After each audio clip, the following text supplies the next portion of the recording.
Hello everyone, welcome back to the map of mathematics. In this video we are going to solve this nice algebra problem, and here we have 8 to the power of n plus 2 to the power of n is equals to 130, and we will solve this problem for the real values of n. So here you remember one thing is that I can solve this problem for the real values of n. So the very first thing we are going to do is, here first I can rewrite this equation as, here you have 8 and we can first find the prime factors of 8.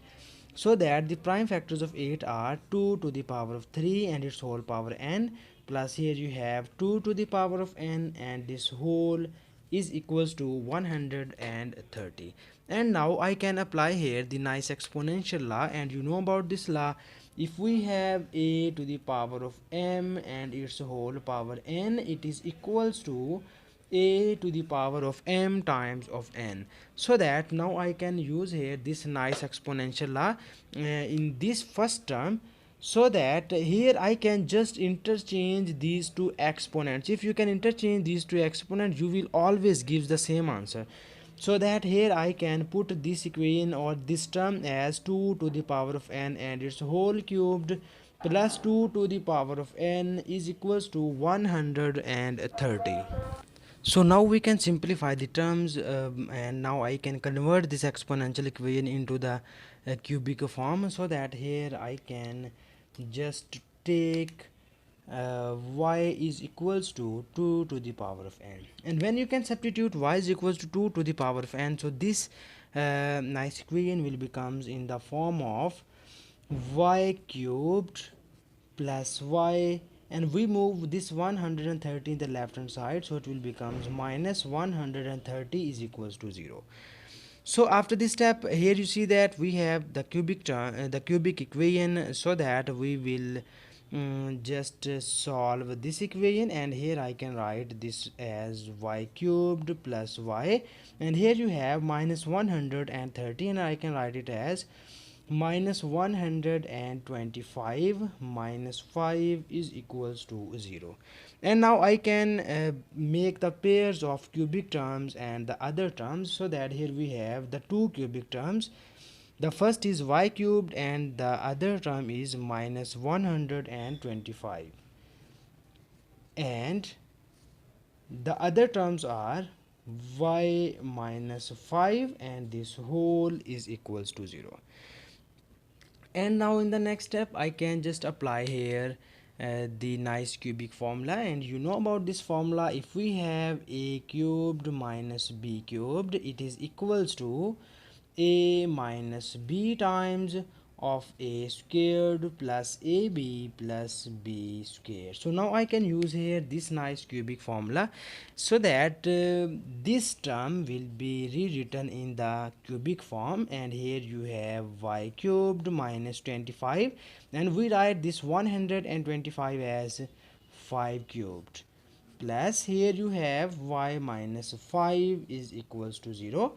And now we can apply here the cubic formula on the first term, and you can obtain the output in the form of y minus 5 times of y squared plus 5y and plus 5 squared, and here you have plus y minus 5 is equals to 0.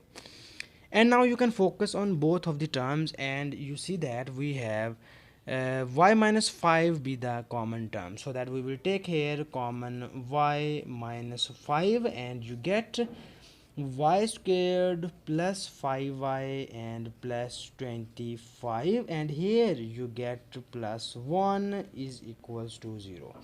So here you have two cases. The first case is we take y minus 5 is equal to 0, and the other case is we take y square plus 5y plus 26 is equals to 0. And now in the first case you get the value of y is equals to 5, and in second case you have y squared plus 5y plus 26 is equals to 0. So here one thing you remember is that I can solve this problem for the real value of n.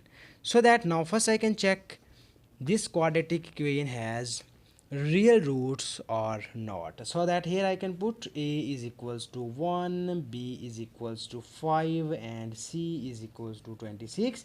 And now I can use here the nice discriminant formula to check the roots of this equation. Is this equation has real roots or not?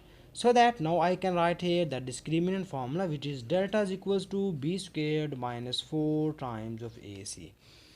And now I can little bit explain this discriminant formula. If you have this delta is less than 0, then we can say that this quadratic equation has no real root, or it has complex roots. And if this delta gives the value greater than 0, then we can say that this quadratic equation has two real root. And if this data gives the values equals to 0, then we can say that this given equation has only one real root. So now I can check the behavior of this delta by putting the values of a, b and c here, and you get delta is equals to b square, and the value of b is 5 square minus 4 times of a is 1, and c is 26. And here you get the square of 5 is 25 minus 4 times of 26 is 104, and 25 minus 104 is equals to minus times of 79.